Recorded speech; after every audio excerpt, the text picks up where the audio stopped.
23번 보겠습니다. 제거 가공의 지시 방법 중 가공을 필요로 한다 라고 하는 것은 우리가 표면 면의 지시기호 중에서 제거 가공, 밀링 가공을 한다, 제거 가공을 하지 않음을 나타내는 것은 2번이죠. 그쵸?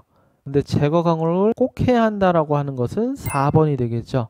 1번은 없는 기호고 3번은 해도 되고 안 해도 되는 가공 여부를 묻지 않음이라고 하는 기호죠. 정답은 4번이 되겠습니다.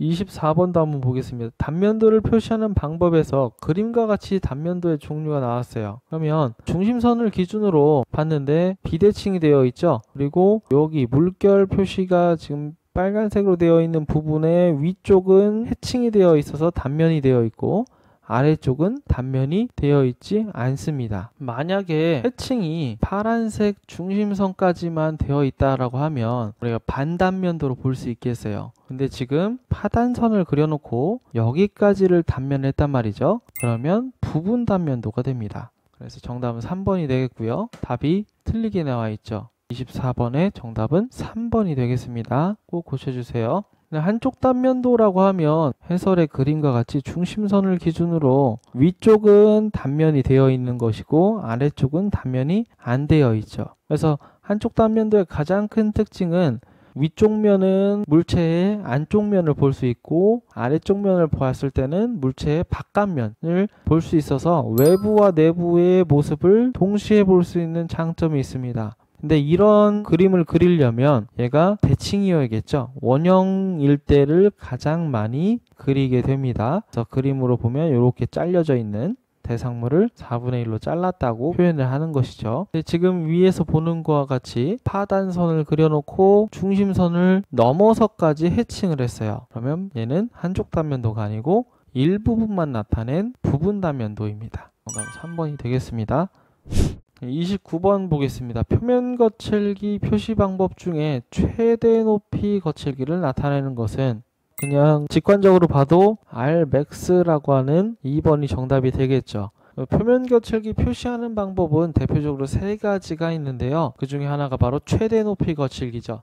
우리가 이렇게 면을 보면 육안으로는 구분할 수 없지만 이 표면을 현미경으로 보았을 때 얘가 어떤 면을 기준으로 이렇게 울퉁불퉁하게 되어 있단 말이죠. 그 중에서 가장 높은 곳에 있는 울퉁불퉁한 면과 가장 낮은 곳에 있는 울퉁불퉁한 면을 이 차이를 가지고 거칠기의 정도를 판단하는 게 바로 최대 높이 거칠기고 10점 평균 거칠기는 위에 있는 높은 거 5개를 뽑아내고 아래에 있는 거 낮은 거 5개를 뽑아내서 얘의 평균을 내는 그 거칠기를 얘기합니다. 가장 많이 사용하는 중심선 평균 거칠기 또는 산술 평균 거칠기라고 합니다. RA라고 하는데 얘는 어떤 기준을 잡아놓고 기준 위에 있는 값에 적분을 하죠. 면적을 더한 값과 기준 아래에 있는 값에 면적을 더한 값의 합을 이야기해서 얘의 측정 길이로 나눈 값이죠. 그래서 모든 표면 거칠기 값이 그렇듯이 표면 거칠기 값이 숫자가 크면 클수록 거칠어지는 면이고요.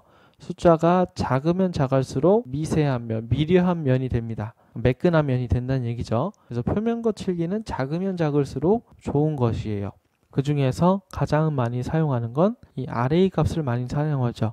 어디에 많이 사용하느냐 했더니 이 표면 거칠기 기호에 RA 값을 여기다 적어 놓는 거죠. 거기까지 꼭 알아두시길 바랍니다. 29번의 정답은 2번이 되겠습니다. 31번과 같이 표준 날 끝에 선단각을 물어보는 경우가 있어요. 가끔 가다 나오는데요. 드릴의 이 날 끝각 118도를 꼭 물어봅니다. 그래서 꼭 외워두시길 바랍니다. 표준 날 끝의 선단각 강조해서 말씀드립니다.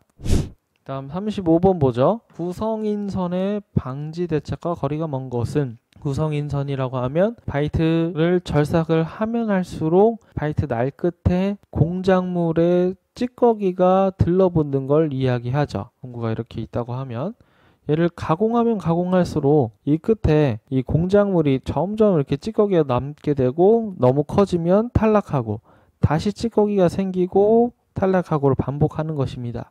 이런 자연스러운 현상인데 얘의 문제가 무엇이냐면 엄청나게 커졌을 때 절삭을 해야 할 곳은 여기인데 절삭이 여기에서 이루어지는 것이죠. 그러면 그것만큼 치수적 밀도가 떨어진다는 가장 큰 단점이 있죠.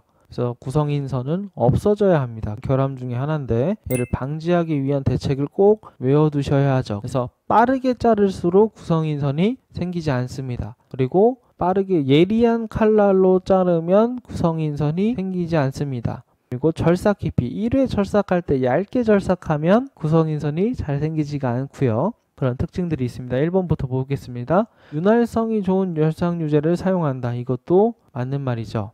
2번 절삭 깊이를 알게 한다가 아니고 작게 한다죠. 가주시기 바랍니다. 그리고 공구 윗면경사각을 크게 한다. 윗면경사각을 크게 한다라고 하는 얘기는 절삭날을 예리하게 만든다라는 얘기예요. 그다음 4번 이송 속도를 높여서 전단형 칩이 형성되도록 한다. 이송 속도를 높인다는 얘기는 한 번에 빠르게 깎는다는 얘기죠. 이송 속도는 낮추는 게 좋고요. 그리고 전단형 칩이 아니고 유동형 칩이 만들어지게 하는 게 좋죠. 거리가 먼 것은 4번이 되겠습니다.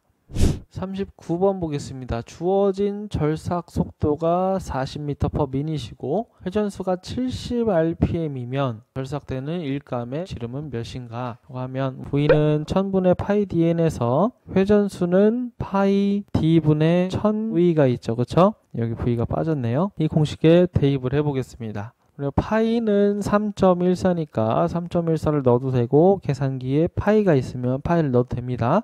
그리고 D가 있고 다음에 1000 곱하기 절삭 속도가 40이라고 했어요. 회전수가 70이네요. 이걸 이제 D로 정리를 한번 해보겠습니다. 70과 D를 바꾸면 되겠죠? 네, 3.14 곱하기 70 분의 1000 곱하기 40을 계산해주면 되죠. 그래서 계산을 해보면 181.98 정도가 나오는데 한 182 정도 되는 거죠. 그래서 정답은 2번이 되겠습니다. 여기서 n이 아니라 d죠. 해설이 좀 잘못됐네요. 수정 좀 해주시기 바랍니다. 다음 40번 볼까요? 절삭 속도와 가공물의 지름 및 회전수와의 관계를 설명한 것으로 옳은 것은 일단 이 공식이 먼저 생각나죠. V는 1000분의 파이 dn. 그럼 분모 위에 있는 인자들은 절삭 속도와 지름과의 관계는 비례 관계입니다. 다시 얘기하면 절삭 속도와 회전수의 관계도 비례 관계죠. 회전수가 높으면 절삭 속도가 빨라지는 거죠. 1번부터 보겠습니다. 절삭 속도가 일정할 때 가공물의 지름이 감소하면 경제적인 표준 절삭 속도를 얻기 위해서 회전수를 증가시킨다라고 했어요. 다시 얘기해보면 수학적으로 속도가 일정하대요. 그 상태에서 지름이 감소해버리면 속도가 변하겠죠. 회전수를 높이면서 일정하게 만드는 거죠. 그래서 지름이 감소하게 되면 절삭 속도를 일정하게 유지를 해야 하니까 회전수를 증가시키는 것이죠. 지름이 감소하게 되면 그거에 대한 보상으로 회전수를 증가시키는 겁니다. 맞는 말이죠. 이게 바로 G96이라는 코드의 개념이죠. G96 코드가 절삭 속도 일정 제어인데요. 절삭 속도를 일정하게 제어한다는 얘기죠. 일정하게 제어한다는 얘기는 바깥쪽에 가공할 때보다 안쪽으로 들어가면 들어갈수록 지름값이 작아집니다. 결국에는 절삭 속도가 줄어드는 효과가 있단 말이에요. 수학적으로. 안으로 들어가면 들어갈수록 상대 속도, 공작물과 공구의 상대 속도가 줄어들게 됩니다. 그걸 보완해주기 위해서 CNC 선반에서 이 주축의 회전수를 더 빨리 돌려주는 거죠. 그런 개념이 바로 이 절삭속도 일정제어에 대한 개념입니다. 이와 관련된 내용은 CNC 선반 파트에 G96 코드가 들어있는 그 코드를 꼭 강의를 들어보시길 바랍니다. 한번 보겠습니다. 절삭 속도가 너무 빠르면 절삭 온도가 낮아지는 게 아니고 높아지죠. 그래서 틀렸고요. 3번 절삭 속도가 감소하면 표면 거칠기가 좋아지는 게 아니라 나빠집니다. 빠르게 자를수록 표면 거칠기가 좋아지죠. 개념상으로 봤을 때도 단칼에 빠르게 잘라야지 그 절단면이 깨끗하게 잘리죠. 그거와 같습니다. 4번 속도의 단위는 분당 회전수가 아니고 인선을 통과한 거리 1분에 얼만큼 갖는가를 표현하죠. 미터 퍼 미닛으로 표현합니다. 정답은 1번이 되겠습니다.